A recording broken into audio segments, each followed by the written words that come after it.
Hello my dear students, आज अपने start करेंगे with the first class of semester 6। तो फर्स्ट क्लास जब होगा दो ही एरिया बचता है स्टार्ट करने के लिए, दोनों प्रैक्टिकल एरियाज। या तो स्टार्ट करना चाहिए विथ अकाउंट्स, जो कि मेरा मन था, पर आज हम स्टार्ट करेंगे विथ FM फिनेंशियल मैनेजमेंट। क्यों सर? क्योंकि this is brand new paper for you. Accounts तो आप लोग सेम 1 में भी पढ़े, 3 में भी पढ़े, 5 में भी पढ़े, 6 में पढ़ोगे ही। अकाउंट्स का कहीं ना कहीं वो बैकग्राउंड या टच बचपन से ही आप लोग का रहा है, फ्रॉम 11-12। पर ये पेपर का बैकग्राउंड भी नहीं है एंड पेपर थोड़ा इंटरेस्टिंग है, इसलिए मेरा मन बोला कि इसी से शुरू करें। अगर हम बात करें नंबर ऑफ चैप्टर्स, ये रहा आप लोग का कंटेंट। इवन देखो मैंने आप लोग को PDF भेजा होगा।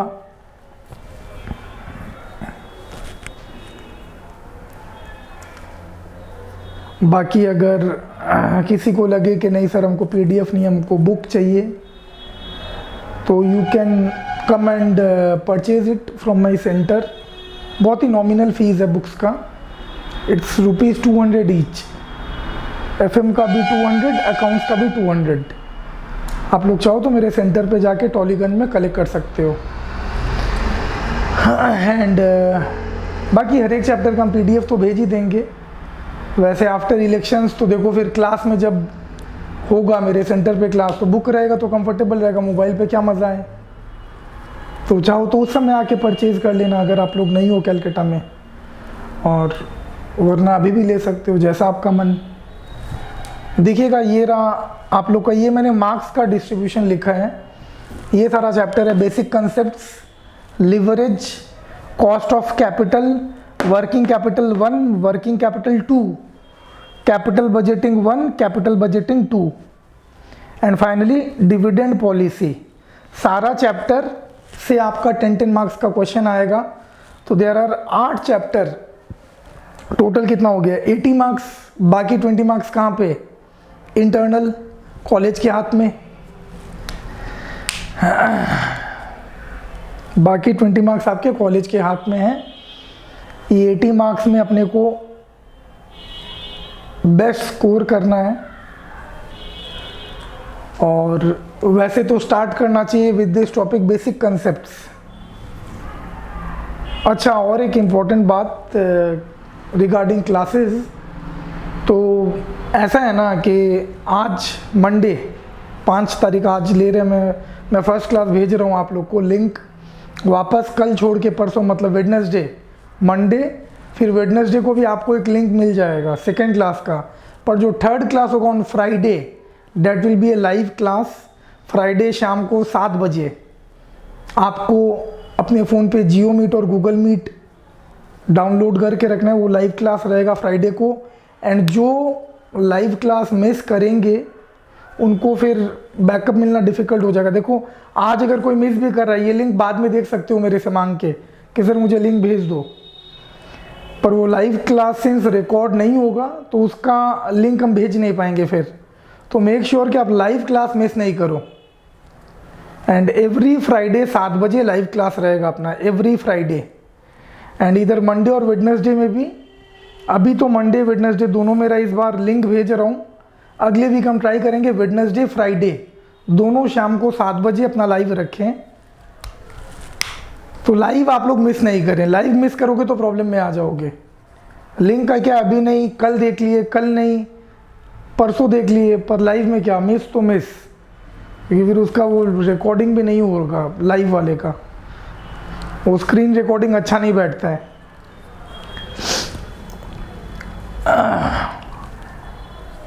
और चलिए फिर स्टार्ट करते हैं। मन तो था इसी से शुरू करने का, क्योंकि बेसिक कंसेप्ट वाला जो पार्ट है ना, वो हर चैप्टर में थोड़ा थोड़ा कंसेप्ट हम देते रहेंगे, तो कहीं आपको दिक्कत नहीं होगा।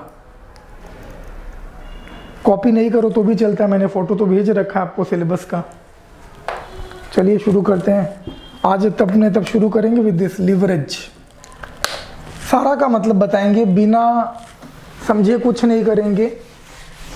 एक चीज़ ज़रूर बोलूँगा जो मैं हर बैच के स्टार्टिंग में बोलता हूँ, कोशिश यही करना कि सारा चीज़ समझ के आगे बढ़ो।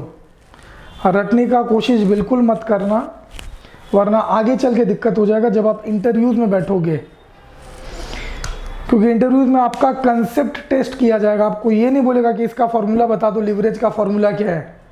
आपको ये बोला जाएगा ये फॉर्मूला क्यों बना, इसका क्या पर्पज़ है। अगर हम बात करें इस टॉपिक का मतलब क्या, sir what is the meaning of leverage. Leverage का मतलब यहाँ हो गया रिस्क। लिवरेज का मतलब हो गया यहाँ पे कि रिस्क कितना है, और रिस्क दो तरह का डिस्क्राइब हो रहा है इस चैप्टर में। एक हो गया ऑपरेटिंग रिस्क, मतलब एक हो गया ऑपरेटिंग लिवरेज, एक हो गया फाइनेंशियल लिवरेज। बहुत इंटरेस्टिंग है अगर आप ध्यान देके करो ना। मतलब अभी तो ऐसा है ना, ज़्यादातर जॉब ओपनिंग बड़ा बड़ा कंपनीज में फिनांस के डिपार्टमेंट में ही रहता है, और फिनांस के डिपार्टमेंट में आपको जॉब तब मिलेगा आफ्टर ग्रेजुएशन अगर आपका ये पेपर स्ट्रॉन्ग हो, मतलब फिनेंशियल मैनेजमेंट। मैं आपको हर चैप्टर में कंसेप्ट दूंगा। कंसेप्ट अभी टाइम है मार्केट में, जिसका कंसेप्ट बढ़िया उसको अपॉर्चुनिटीज़ अच्छा मिलता है। कंसेप्ट प्लस प्रैक्टिकल नॉलेज, काम आना भी पड़ेगा आपको, और काम तो देखो क्या करने से आएगा। वो जॉब में काम करते करते काम सीखोगे, पर नॉलेज तो होना पड़ेगा कि हम जो काम कर रहे हैं उस टॉपिक में चल क्या रहा है। खाली फार्मूला मगअप करने से थोड़ी हो गया कि सर हम इसका फार्मूला याद कर लिए, उसका फार्मूला याद कर लिए। Operating leverage, financial leverage, operating risk, financial risk. अब इसका मतलब तब समझ में आएगा अगर ये ग्राफ आप पहले देखो। सबसे पहले मान लो सेल्स, सेल्स में से क्या हम माइनस करते हैं, मान लो variable cost. Variable cost minus करेंगे तो क्या आएगा, मान लो वेरिएबल कॉस्ट है, हम जो प्रोडक्ट बेचते हैं उसका मान लो ये बेच रहे हैं, मान लीजिए I am selling 5000 units at the rate of 100 each, तो सेल्स कितना हो गया 5 लाख। वेरिएबल कॉस्ट मान लो ये 5000 यूनिट का वेरिएबल कॉस्ट है आपका, एक एक बनाने का 60 रुपीज़ खर्चा लग रहा है, तो इधर वेरिएबल कॉस्ट कितना आ जाएगा 3 लाख। अरे पता है ना fixed cost variable cost, fixed और वेरिएबल कॉस्ट क्या होता है। अरे जैसे रेंट हो गया फिक्स्ड कॉस्ट कि हर महीना देना ही पड़ेगा। आप यहाँ आके कलकत्ता में रहो चाहे नहीं रहो, आप अपने चाहे घर पे रहो, आपको यहाँ पे पीजी का अपने फ्लैट का रेंट देना ही पड़ेगा। इवन कोरोना में भी लैंडलॉर्ड नहीं छोड़ते हैं कि नहीं भाई अपना रेंट पे करो। और what is variable cost, variable cost हो गया जैसे आपका कैलकाटा में रह के जो रेगुलर का खर्चा रहता है खाना पीने का वगैरह का, कि जहाँ आप बासा में या कैंटीन में कहीं रेस्टोरेंट में जाके खाते हो, अरे रहोगे तब वो खर्चा लगेगा वरना वो नहीं लगेगा। फिक्स्ड हो गया, रहो चाहे नहीं रहो उसका तो आपको भुगतान करना ही पड़े। तो सेल्स में से वेरिएबल कॉस्ट माइनस करने पे क्या आता है, कंट्रीब्यूशन आता है। अब ये चीज़ कब का मैं डिस्कस कर रहा हूँ, ये आप सेमेस्टर 6 में हो, पर ये थोड़ा देखो सेमेस्टर 4 का कनेक्शन आ गया। सेमेस्टर 4 में मार्जिनल कॉस्टिंग में ये सब पढ़े होंगे अगर क्लास लिए थे तो। काफ़ी लोग तो सेम 4 में पढ़े ही नहीं, कोरोना आ गया था ना तब। मेरे पास जो लोग एनरोल किए थे उनको मैंने ये टॉपिक बाकायदा करवाया था, मार्जिनल कॉस्टिंग। अगर नहीं भी किया हो कोई टेंशन का बात नहीं है, सारा चीज़ समझ में आएगा। सेल्स माइनस वेरिएबल कॉस्ट करने पे आता है कंट्रीब्यूशन। कंट्रीब्यूशन कौन सा ज़्यादा होने से अच्छा है, वेरिएबल कॉस्ट ज़्यादा अच्छा कि कंट्रीब्यूशन ज़्यादा अच्छा। ऑब्वियसली कंट्रीब्यूशन जितना ज़्यादा उतना अच्छा। वेरिएबल कॉस्ट तो भाई कम और हो, कंट्रीब्यूशन ज़्यादा है तो और बढ़िया है ना। और कंट्रीब्यूशन में से क्या माइनस होता है, लेस फिक्स्ड कॉस्ट। कंट्रीब्यूशन में से फिक्स्ड कॉस्ट माइनस होगा, मान लो मेरा रेंट 1 लाख रुपया,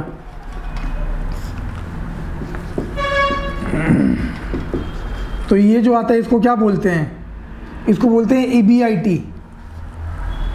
इसको बोलते हैं, फुल फॉर्म लिख देता हूँ, earning before interest and tax, capital में EBIT। This is EBIT।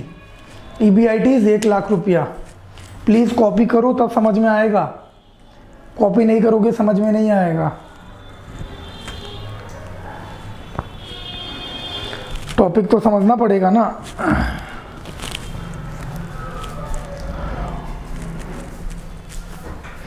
मैं बोल रहा हूं सेल्स में से वेरिएबल खर्चा, लिवरेज मतलब मैंने बताया रिस्क, एक हो गया ऑपरेटिंग रिस्क, एक हो गया फिनेंशियल रिस्क। ऑपरेटिंग रिस्क मतलब क्या चीज का रिस्क? फिक्स्ड कॉस्ट का बर्डन।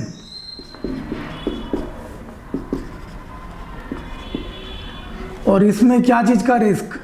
इंटरेस्ट का बर्डन। समझो प्लीज, कंपनी काम नहीं कर पा रही है। क्यों नहीं काम कर पा रही है? क्योंकि कोविड काल में मान लो मेरा रेंट वेंट इतना ज्यादा कि मेरे को बड़ा दिक्कत हो रहा है काम करने में। फिक्स्ड कॉस्ट का बर्डन, ऑपरेटिंग रिस्क, काम नहीं कर पा रहे हम। फिनेंशियल लिवरेज क्या चीज का बर्डन? कंपनी का बहुत सारा लोन लिया हुआ है, लोन में ब्याज का भुगतान करना पड़ता है ना, इंटरेस्ट का अगर बर्डन हो जाए तो हम लोग बोलते हैं फाइनेंशियल रिस्क।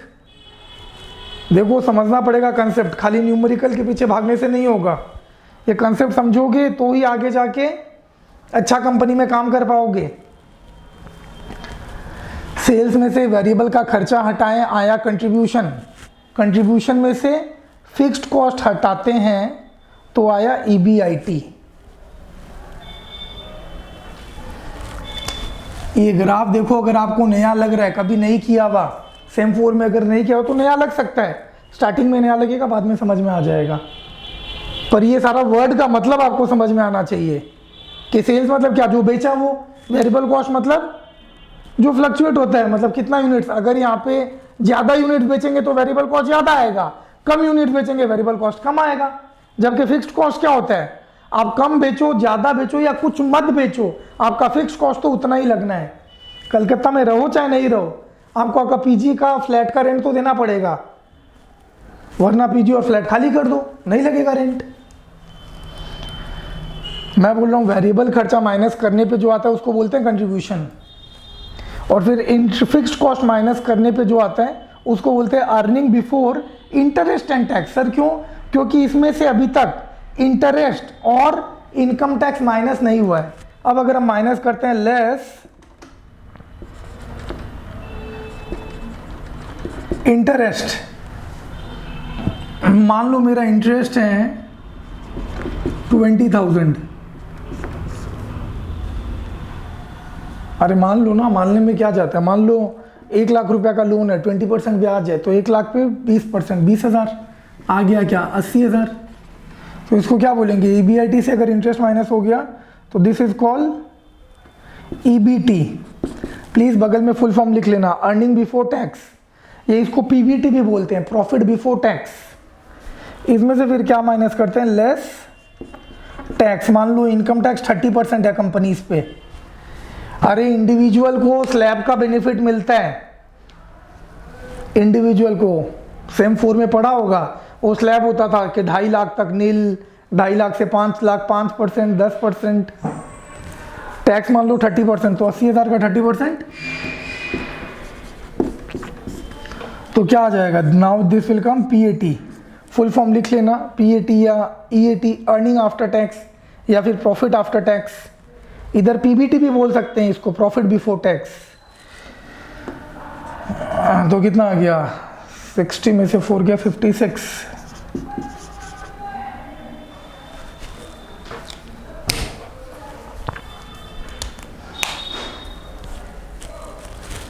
देखो समझ में आ रहा है कि नहीं? सेल्स में से वेरिएबल कॉस्ट गया तो आया कंट्रीब्यूशन, कंट्रीब्यूशन में से फिक्स्ड कॉस्ट गया, आया EBIT, earning before interest and tax. उसमें से इंटरेस्ट गया तो आया EBT, earning before tax, profit before tax. उसमें से टैक्स माइनस किए तो क्या आ गया? अरे लास्ट में टैक्स देना पड़ता है, टैक्सेशन लास्ट में देना पड़ता है, तो टैक्स माइनस करने पे आ गया प्रॉफिट आफ्टर टैक्स। देखो ये ग्राफ समझ में आ रहा है कि नहीं? अगर ये समझ में आएगा तो ही आगे बातचीत होगा। अभी तक मैंने कुछ भी हाई फाई बात नहीं किया है।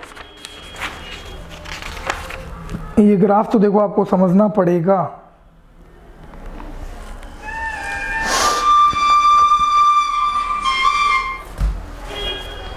ये ग्राफ आपको समझना पड़ेगा। अभी हम बताते हैं ऑपरेटिंग लिवरेज कैसे निकलेगा।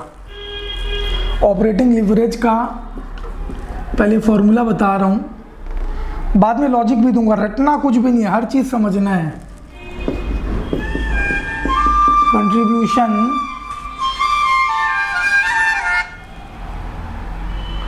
Contribution divide by EBIT,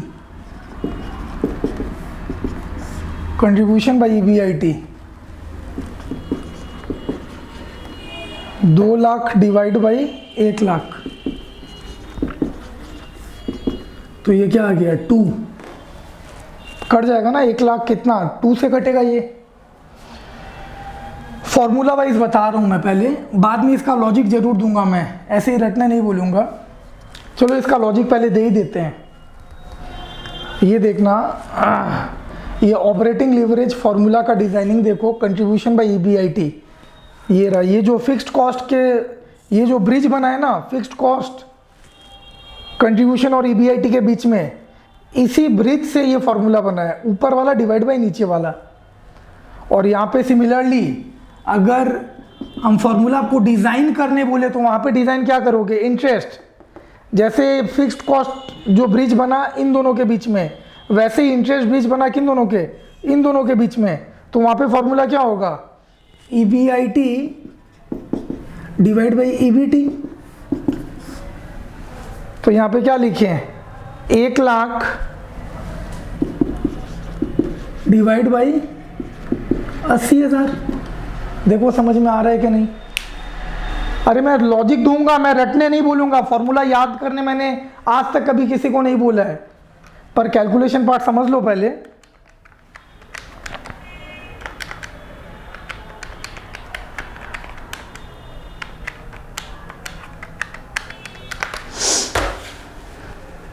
calculation part समझ लीजिए।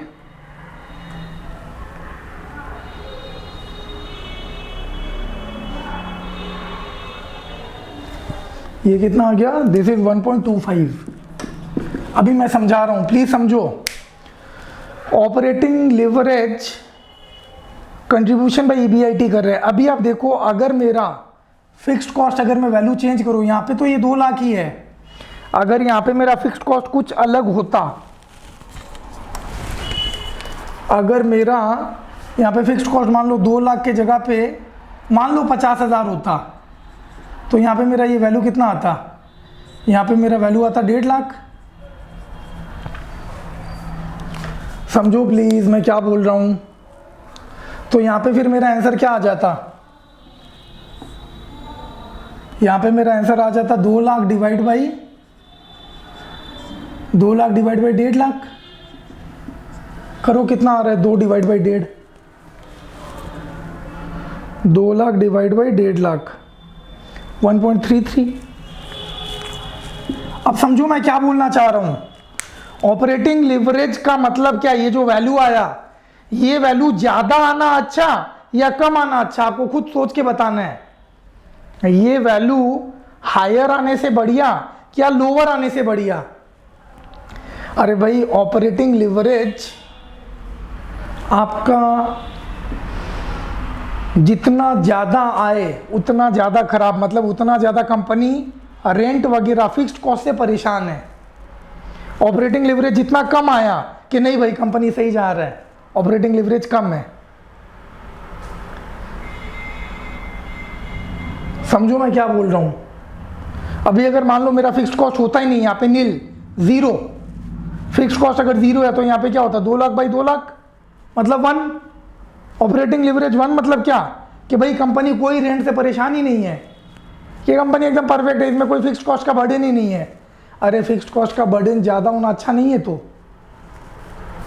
वेरिएबल कॉस्ट, जैसे फॉर एग्जांपल हम कोविड काल का ही बात करें, अभी कोरोना काल में काफ़ी इंडस्ट्रीज फिक्स्ड कॉस्ट के चक्कर में बंद हो गया। अरे वेरिएबल कॉस्ट तो क्या है, काम होगा तो खर्चा होगा, काम नहीं होगा खर्चा नहीं होगा। पर फिक्स्ड कॉस्ट काम हो चाहे नहीं हो, आपको पैसा देना है, तो फिक्स्ड कॉस्ट अच्छा कि खराब, खराब। तो यहां पर आपको ये समझ में आना चाहिए कि अगर मान लो रेंट का हम ये खर्चा बढ़ाते हैं, मान लो ये फिक्स्ड कॉस्ट 1 लाख की जगह 1.5 लाख कर देते हैं, तो यहाँ पे क्या आएगा 50,000। समझो प्लीज़, अगर ट्राई करोगे समझ में आएगा। यहाँ पे अगर मान लो हम बोलते हैं रेंट का खर्चा 1.5 लाख, तो यहाँ पे ये कितना आया, ये आया 50,000, तो यहाँ पे वैल्यू क्या आएगा फिर, यहाँ पे फिर वैल्यू आएगा 2 लाख डिवाइड बाई 50,000, तो ये क्या आ जाएगा 4। बाप रे, ये तो और ख़राब। समझ में आना चाहिए, जैसे ही मेरा रेंट बढ़ा मेरा ऑपरेटिंग लिवरेज और बढ़ गया। मतलब operating leverage higher the better कि lower the better, definitely lower the better. Operating leverage ज़्यादा होना मतलब कंपनी फिक्स्ड कॉस्ट से परेशान है। अगर समझ में आ रहा है तो बढ़िया। सिमिलरली सेम लॉजिक मेरा चलेगा फाइनेंशियल लिवरेज में कि क्या अच्छा है, इंटरेस्ट का बर्डन ज़्यादा होना अच्छा कि कम होना अच्छा, डेफिनेटली कम होना अच्छा। यहाँ पे देखो ना, EBIT बाई EBT कर रहे हैं ना, ये रहा। इंटरेस्ट जितना ज़्यादा होगा, इंटरेस्ट का वैल्यू अगर बढ़ेगा EBT गिरेगा। यहाँ पे अगर छोटा वैल्यू आएगा तो ऑटोमेटिक ये वैल्यू बड़ा आएगा। मतलब इसमें भी सेम, फाइनेंशियल लिवरेज भी जितना ज़्यादा फिगर बढ़ा फाइनेंशियल लिवरेज का, फाइनेंशियल लिवरेज 1.25 अच्छा या 2 अच्छा, डेफिनेटली 1.25 अच्छा, 1.25 अच्छा या 1.1 अच्छा, 1.1 अच्छा, जितना कम वैल्यू उतना बढ़िया। मतलब कंपनी के ऊपर फिक्स्ड, अगर ये 1 आ जाता है, 1 आ जाता है मतलब क्या, मतलब इंटरेस्ट है ही नहीं, 1 lakh by 1 lakh, financial leverage 1 आना मतलब क्या कि कंपनी के ऊपर कोई ब्याज का बर्डन ही नहीं है। 1 आना, ये इसमें 1 आओ चाहे इसमें, वो हो गया बेस्ट पार्ट कि भाई ना फिक्स्ड कॉस्ट है ना फाइनेंशियल कॉस्ट है, खाली वेरिएबल खर्चा है। तो वैसा कंपनी क्या आराम से रन कर पाएगा। रिस्क है ना, लिवरेज मतलब रिस्क। रिस्क 2 तरह से हो सकता है, कंपनी को तैरने में, कंपनी को आगे बढ़ने में 2 तरह का रुकावट आ सकता है। एक मार हो गया कोविड काल में, क्या चीज़ का मार, एक मार हो गया फिक्स्ड कॉस्ट का मार, कितना रेंट है, क्या करे, काम ही नहीं कर पा रहे हैं, धंधा हो गया बंद, रेंट जेब से भरना पड़ रहा है। सेकेंड मार हो गया ब्याज का मार कि भैया हम लोन तो लेके रखे हैं, अब कोविड काल में सामने वाला मान नहीं रहा है, हम ब्याज तो दे रहे हैं पर कमाई नहीं हो रहे। समझ में आ रहा है तो बहुत बढ़िया, क्योंकि इंटरेस्ट भी कोई आपके प्रॉफिट के ऊपर डिपेंड नहीं करेगा। प्रॉफिट कम करो ज़्यादा करो, ब्याज तो सेम ही कटना है जितना लोन लिया आपने। ऑपरेटिंग लिवरेज, फाइनेंशियल लिवरेज, और एक होता है क्या कंबाइंड लिवरेज। इन दोनों का मिला करके, मतलब फॉर्मूला वाइज अगर बात करें तो थर्ड फॉर्मूला क्या आ जाएगा, कंबाइंड लिवरेज। लिखिएगा कॉपी में, जैसे ऑपरेटिंग लिवरेज लिखा, फाइनेंशियल लिवरेज लिखा, और एक लिख दो यहाँ पे कंबाइंड लिवरेज। कंबाइंड लिवरेज में क्या हो जाएगा, combined leverage CL is equals to operating leverage into financial leverage. दोनों मिला करके, दोनों को प्रोडक्ट कर देना, दोनों मिला करके बनता है कंबाइंड लिवरेज।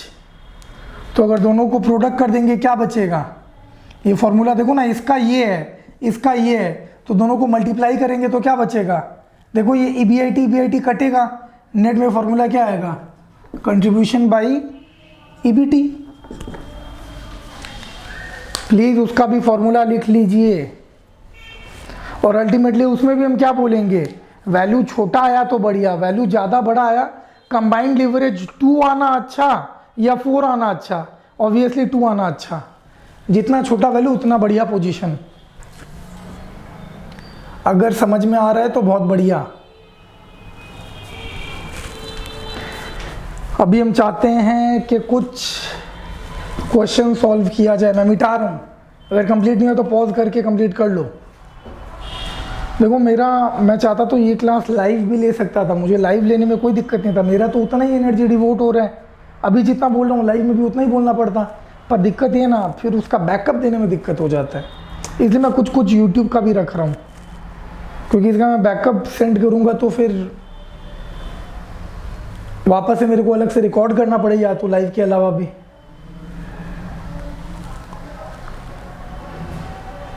बाकी इस बार कोशिश यही करना, लाइव मिस मत करना। लाइव अगर मिस कर दी है कमिंग फ्राइडे को तो उसका कोई बैकअप नहीं है। वो मोबाइल वो उसको रिकॉर्ड करके नहीं भेजना चाहते हैं।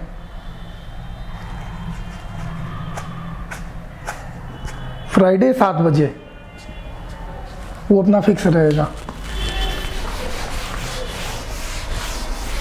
और कुछ कुछ वेडनेसडे को भी 7 बजे रखेंगे।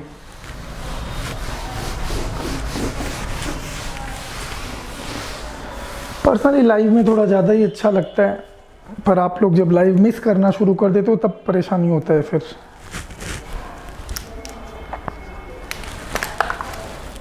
देखिएगा,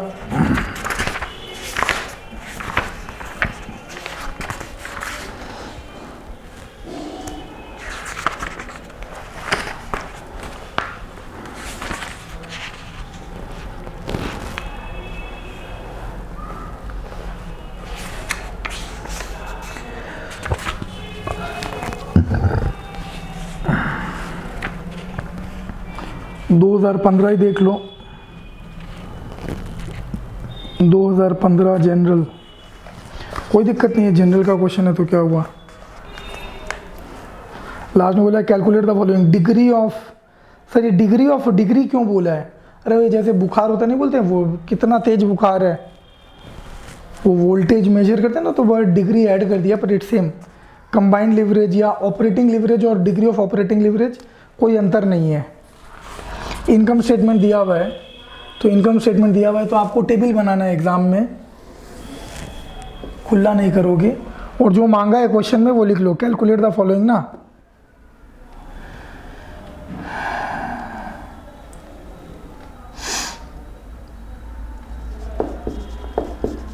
स्टेटमेंट शोइंग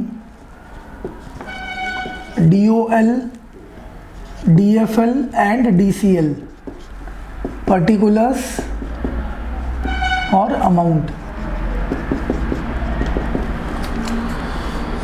और यहाँ पे जाओ तो एक सीरियल नंबर का कॉलम बना लो,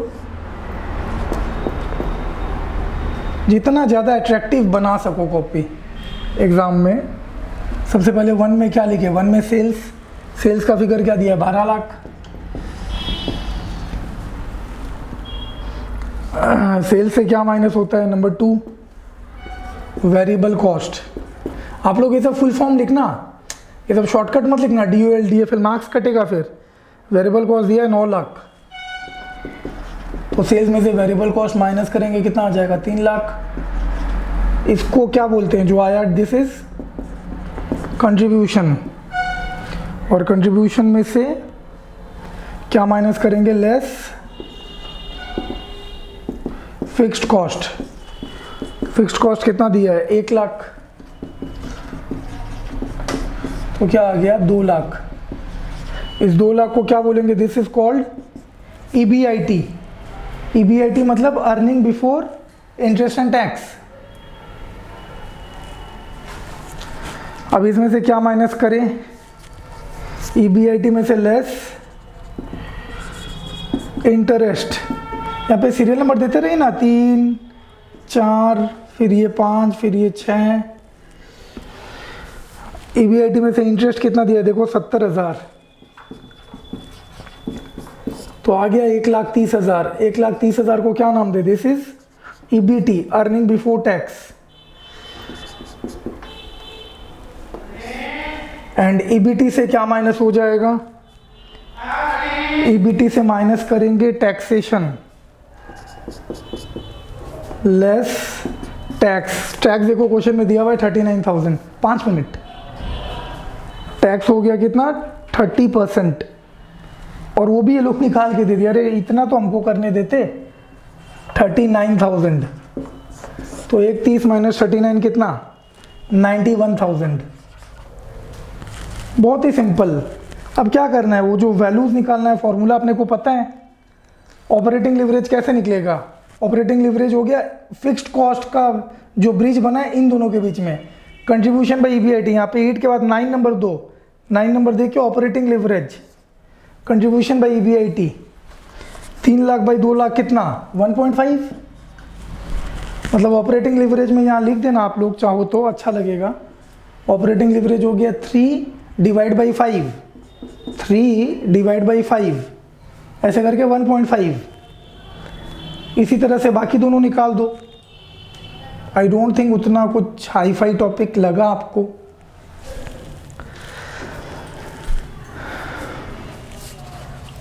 इंटरव्यूज में आपको ये नहीं पूछेगा कि ऑपरेटिंग लिवरेज का फॉर्मूला बताओ।